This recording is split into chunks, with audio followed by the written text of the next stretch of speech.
بسم الله. ديت مسقعة باللحمة ومعاهم تلات بدنجانات.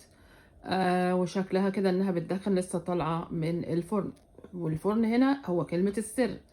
انا مجرد ان انا قشرت البدنجان، انا مضطرة ان انا اقشره لان هو فيه شوية فيتامينات، بس بيمرر عندنا بيمرر المسقعة.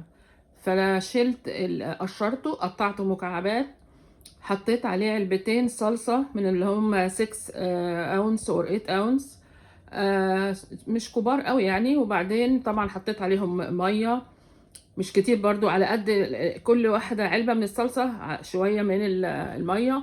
حطيت عليهم أول مرة بقى، أنا فجأة كده نفسي في الشطة، فحطيت عليهم شوية شطة مع معلقتين تقريبا صغيرين.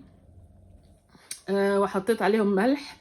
انا بستخدم الملح اللي هو لو سولت، علشان انا يعني عندي الضغط والملح ده فيه صوديوم اقل.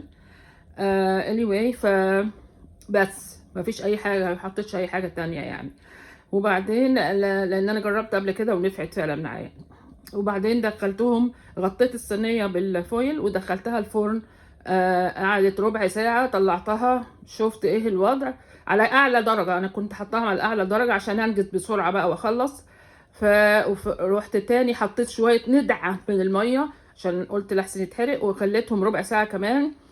بالنسبه لي بعد كده طلعت اهي ممتازه ممتازه. انا كان ممكن احط توم، يعني التوم المبشور والكلام اللي هو ده، والمره اللي فاتت انا حطيت، ولكن هو بيتعب معدتي لحد ما. فولكن ان هو مع اني ما حطيتوش، الا ان توازن الطماطم مع البذنجان اللي من غير قش مع اللحمه، وطبعا طعمها من غير لحمه رائع طبعا طبعا.